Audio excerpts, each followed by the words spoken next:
welcoming Troy Carter.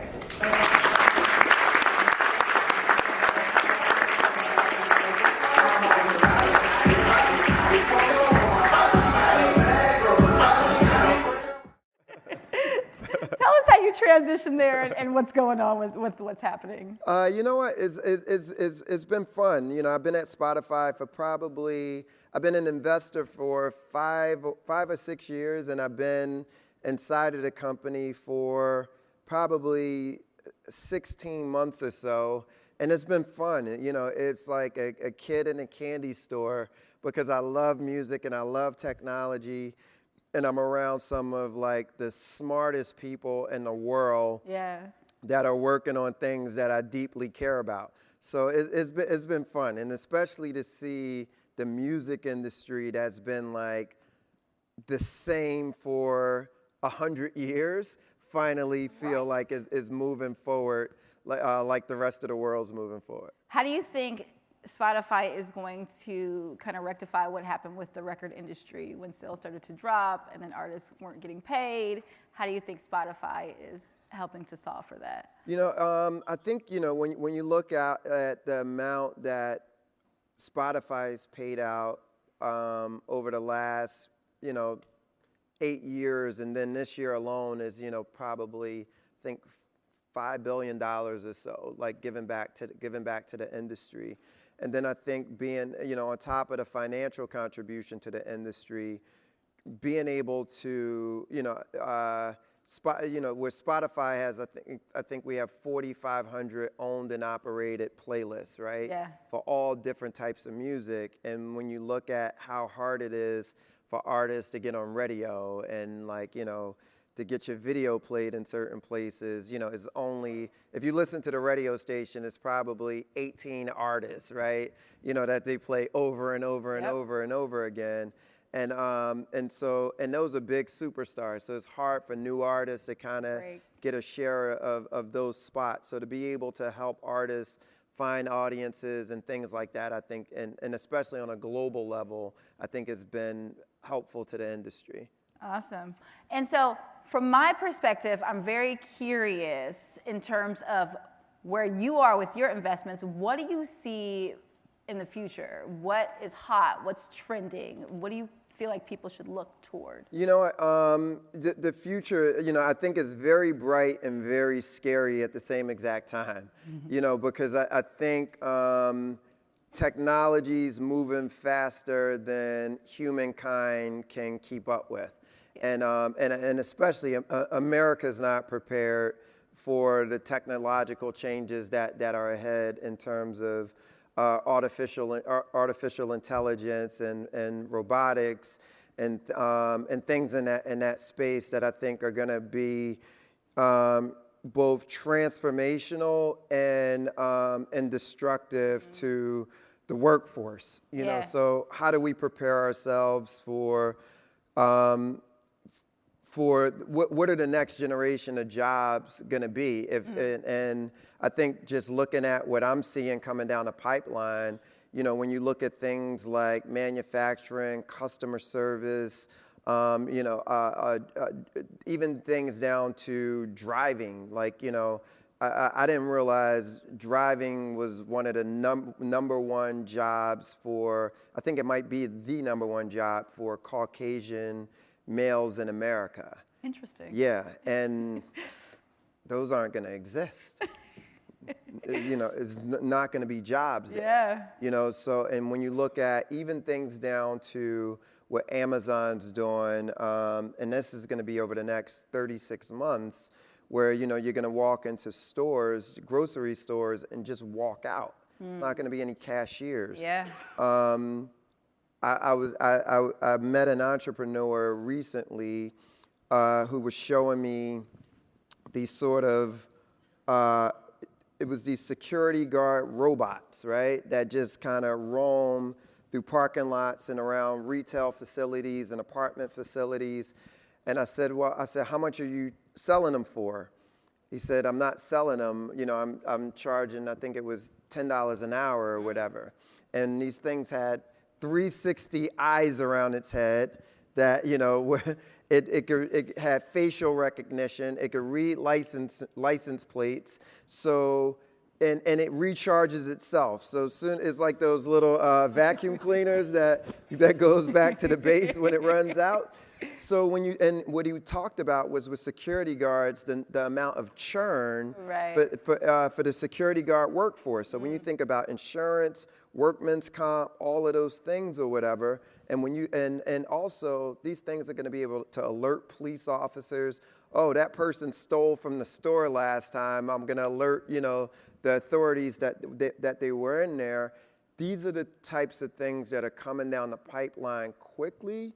And so I do think us as Americans and as entrepreneurs and things like that, I think we have to walk that balance of what is going to be, what's the right thing to do for growth in terms of, financial opportunity, but also what's our social responsibility and what's our social contract with each other,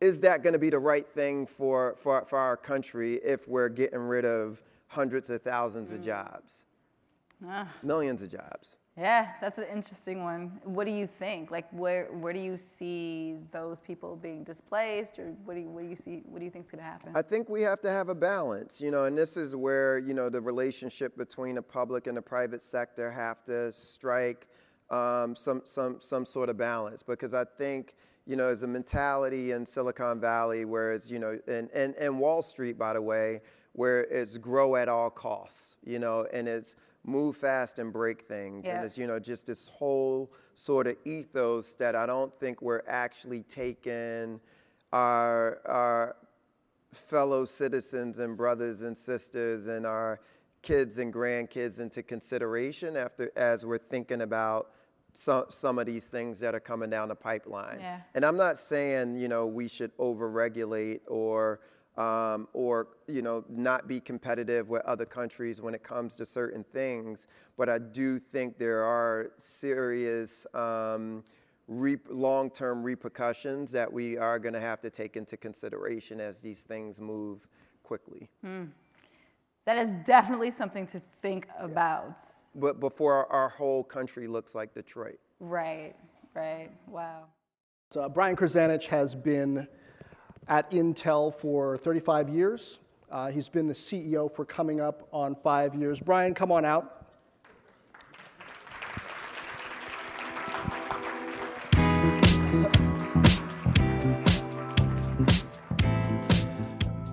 We're going to get right to it. You are an engineer's engineer. You ran the chip fab business for quite a while before becoming CEO. You've also made a lot of interesting moves on the diversity front, in particular, over the past 4+ years. So let's start there. Okay.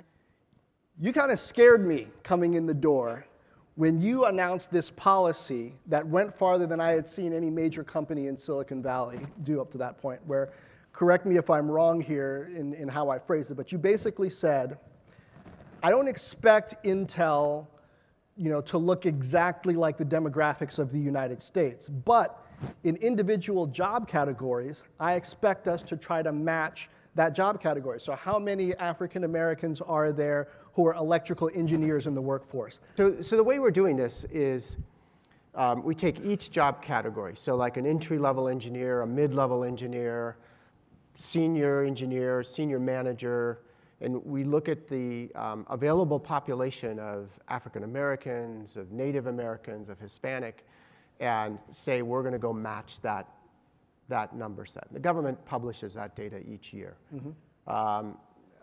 And so we started with this gap of about 2,500 people at all various levels. And we're down to about 800 now in various positions. And we've learned a lot. What we've learned is there's plenty of availability. This room is a great example that there's plenty of availability. We've also now, for the last year and a half or so, published not just our pay by gender, but we now publish our pay by ethnicity too, to make sure that that is in alignment. And I think for us, the key lesson we've learned is there's plenty of access to talent. That if you're out looking, anybody who tells you that there's not an availability of African American engineers or Hispanic engineers, they're just wrong. There's plenty. So then why was there the gap to begin with? What was the key? Was it looking in different places? Was it putting out a different message? A bit of both of those plus one. So absolutely, we built relationships with historically Black universities, areas where there's a large Hispanic population. Probably the one that we've had to go and move into more diverse areas is the Native American. Where are the Native American engineers graduating from? Ends up there's a large population in places like the Northwest, Washington State, Oregon. So one is go where the population is. Two is probably the two biggest things we've learned is, we kind of have this saying, like likes like. And so if you send a bunch of white male people, engineers, out to interview, you come back with the qualified candidates are all white male individuals. You send a diverse team out there to do the interviews, and you come back with a complete different population. So we shifted who gets to make decisions about hiring, and we're starting to make decisions like that about how you make promotions, too. And it's, there's this neuroscience thing that you're very comfortable with people who are like you, and there's nothing wrong with that. It's a bias that we all have biases. You have a bias, I have a bias. Sure. Just accept it and move on. Always try and get better, but also understand you have it. And the only way then to end up with diverse environments is you have to use diverse population. And that means you don't want all engineers interviewing. You want some people who are not engineers. So you look at the social aspect of the person you're interviewing. Can they communicate? You want women, you want men, you want people of color. You want a good mix of people in there doing these decisions. That shifted our whole population. Now, in some ways, it seems like the recruiting could be the easy part, because once you come back with these diverse candidates that the other recruiters didn't come back with, there's going to be some population within the company that says, oh, well, they must not be qualified.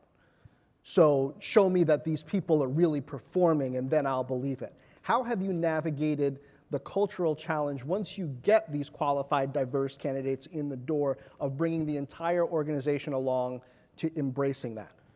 Yeah, so I think you run into two problems. One is just, we'll call it skepticism, right? People just saying, well, this person didn't come from the school that I went to, or whatever. They don't look or act like me. So in that, what we've done is just really drive, a very transparent thing around, here were their skills, here who they are, and let people talk to them. Let them meet these people so that they really start to build a relationship. So that building the relationship has broken down a lot of those barriers.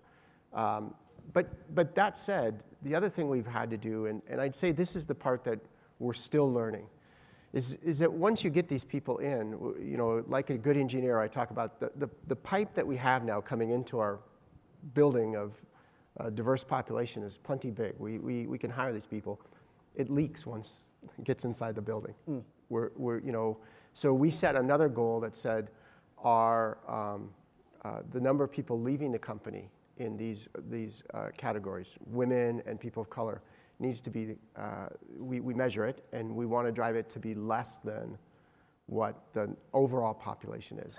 And what that has forced is for us to really take a look at our policies, how we promote people, who looks at the promotions, how we look at that, and even how we just interact as an organization. Because people who come from the South, moving to Silicon Valley, don't act like people who graduated from Stanford. They don't have the same mannerisms. They don't talk in the same way. And so we've had to change our culture internally. But I think it's all been much for the better. So what are the new goals? You talked a little bit, it sounds like, about one that's newer, is recognizing that retention is as much an issue as intake. Anything else?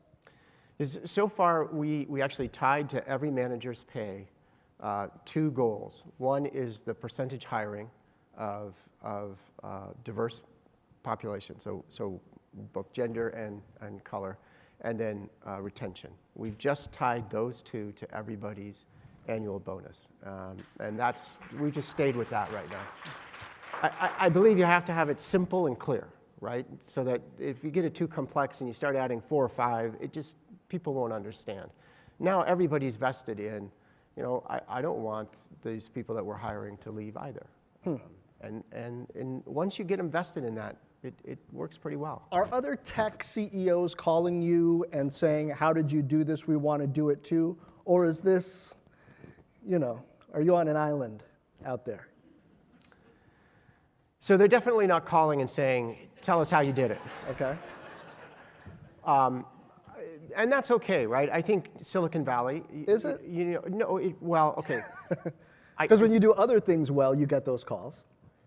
You do, but in technology, you never want to just go say, well, I just did it the way he did, right? Okay. So you always want to be able to say, I invented it myself, or I developed something bigger and better. What I do think I've seen is a start of a shift in Silicon Valley of other people. If you take a look at the number of people, so Mark Benioff now publishes and committed to make, by gender, all pay parity, as an example, and to publish that. I've talked to him about, well, Mark, why don't you try ethnicity next, right? He'll go off and take a look. So I think you'll see this slow process that people will do it in their own way, put their own personality in it. But I think we've set a benchmark that my goal was, at the end of this, nobody can stand up and say you can't do this. And once you look an engineer in the eye and say it's been done, they're not going to accept anything else but figure out how to do it themselves. They may do it their own way, they may put their culture around it, but they're not going to accept. And so I tried to kind of play into the mindset of Silicon Valley and say, okay, if we can go out and do it, then they're gonna have to do it by the way the process works here. Well, BK, that is what I call a different kind of moonshot that you are executing on and attempting. That's why I say, you scared me when you first came out with that, because I had never seen a Silicon Valley CEO talk like that before. Quick plug for my podcast, Fort Knox, FORTTKNOX. BK was an early guest on the podcast. He gets much more into his background and how he came to this way of thinking. I want to move on and talk a little bit now about artificial intelligence, which is one of the areas where Intel is pushing in what I call a post-PC era. Not to mean that people aren't still buying PCs, but they're not the main driver. Look at them all out there. Look at all those PCs. Macs, Windows PCs, all with Intel processors and AMD. What should entrepreneurs and workers at large organizations be thinking about how AI affects their strategy over the next 3 to 5 years? What should they be reading? What should they be watching, besides Squawk Alley at 11 a.m. Eastern on CNBC, to get smart about this?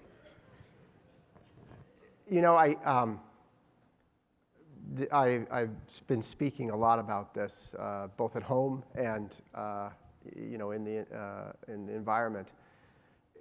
No matter what you do, I don't care if you're a doctor that is a phenomenal surgeon or something, or you're a scientist, or you're trying to run a financial company, it doesn't really matter.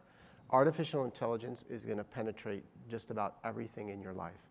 And if you're starting a business or thinking about a business or thinking about a strategy, you start with the data, right? Artificial intelligence is all about data. It has to be built on data. It has to either see or observe or have some input of data. So think about your data first. You have to have access to your data. That's going to be the most valuable thing that you own. We talk about data is the new oil. If If you look back at the last century, data or oil really drove so many industries and so much change in the culture. Data is the same way, and it's just starting. And then what's next is you're going to want to apply artificial intelligence to that. So whether it's about your customers, whether it's about the hard scientific things you do, you're a doctor, it's going to read your x-rays in the future for you. Whatever it is, artificial intelligence is going to penetrate your life, including, you can already see it penetrating your life at home. And a quick definition in terms. I was recently doing a panel with Tom Siebel, who's doing C3 IoT, which is largely based on Internet of Things and artificial intelligence. And the way he put it is that in the past, people would write these algorithms that would decide what to do with data. In the age of artificial intelligence, the software is altering the algorithm to figure out what to do with the data. So it's getting smarter on its own. Is that how you would define it? It is. Once you give it a framework, it can then continuous learn. The holy grail or the goal that everybody has is a continuous learning machine, which we hope to actually show. But let me give you an example. We just introduced 2 weeks ago a neuromorphic. Now a lot of that. What? Yeah, that term probably passed by a lot of you, but it is the beginnings of a machine that continuously learns. So if you take a look at this water bottle, if I wanted to be able to have artificial intelligence detect this water bottle from any angle, any position, I would have probably had to take about 1,000 pictures from every angle and then label each one. Water bottle, water bottle, water bottle, water bottle. Now I can take a video of this and in 5 seconds spin it, and in 5 seconds the system can detect that it's a water bottle. So that machine is now learning. So now it can go off and learn all kinds of other images.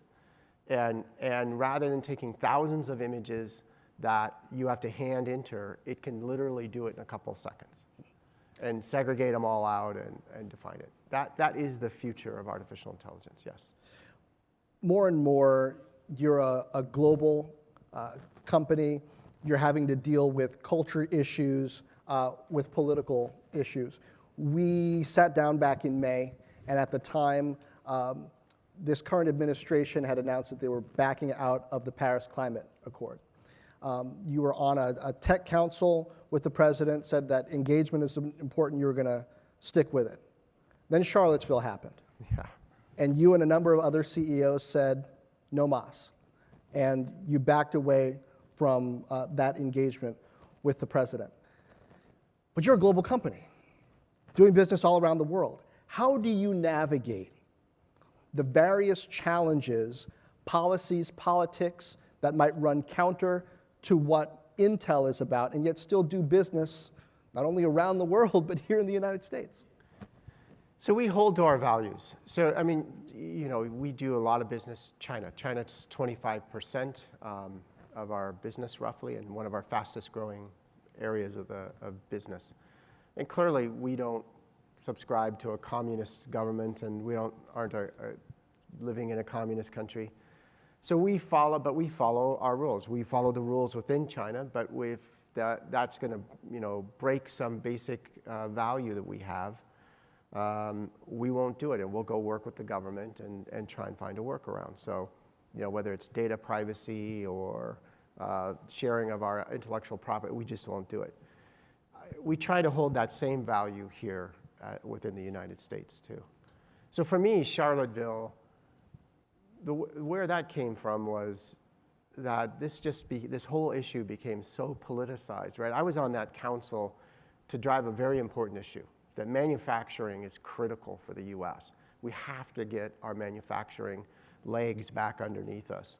And it's a great time because so much manufacturing with artificial intelligence again is becoming automated, and all of the things that drive cost are almost not geographically important anymore. It's a great opportunity for the US to get back into manufacturing.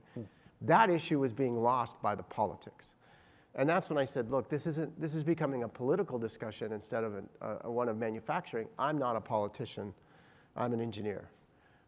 And then when there was a personal tax on Ken from Merck, I felt like that was the one that broke my personal value, that I needed to back away. So it was the personal attacks on the CEO of Merck, who happens to be an African American, that was also a lot. Yeah, that one wouldn't have mattered what ethnicity or gender. It was just, that's somebody who I had a lot of respect for, and I'm not gonna participate in something where that person's attacked.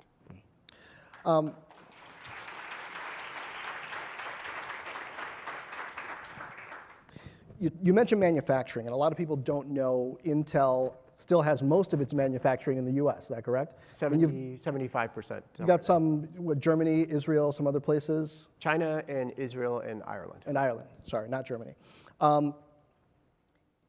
Is that 75% number likely to stay around there? And what does it depend on? This is why I thought the council was so important. It's tax. So if you take a look at it, if I build a factory in China versus build a factory in the US, there's about a $2 billion difference over a 10-year period. $2 billion. And majority of that is tax. It's not wages, it's not construction costs, it's taxes.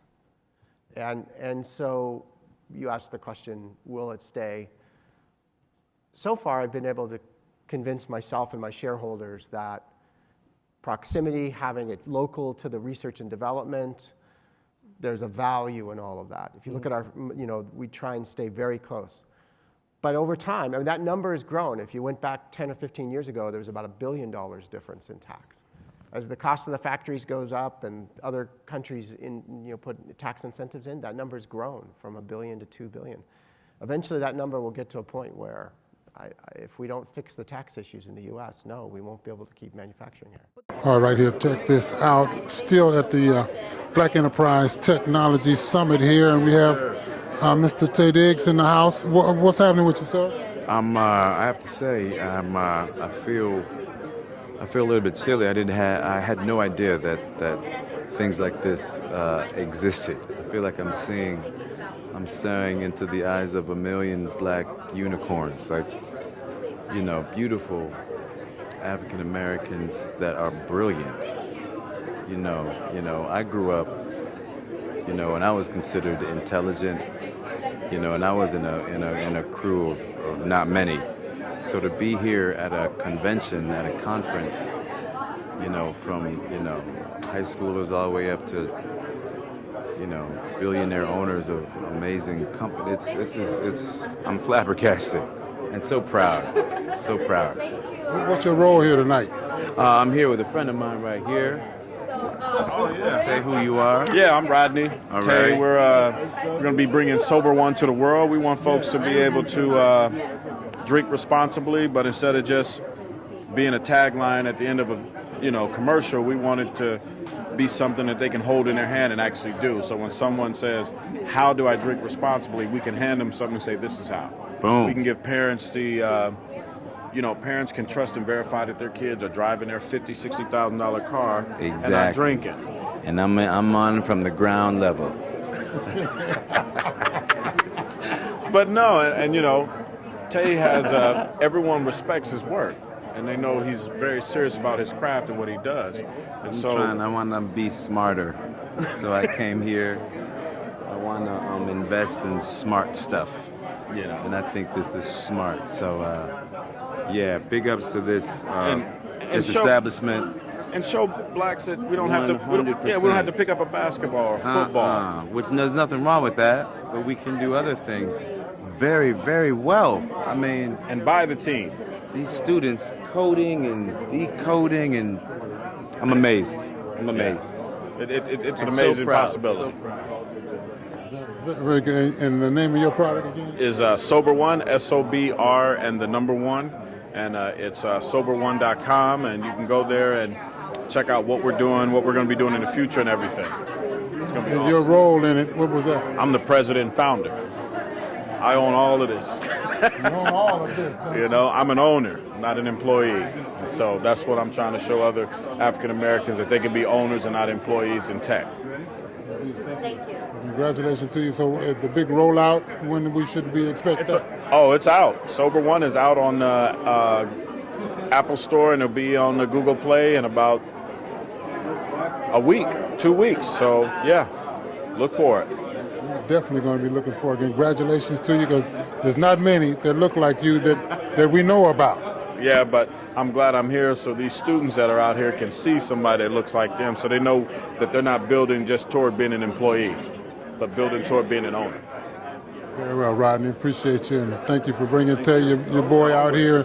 We're looking for a whole lot more from you and your organization. Always. Appreciate it. Thank you. Check this out right here, iHeartRadio.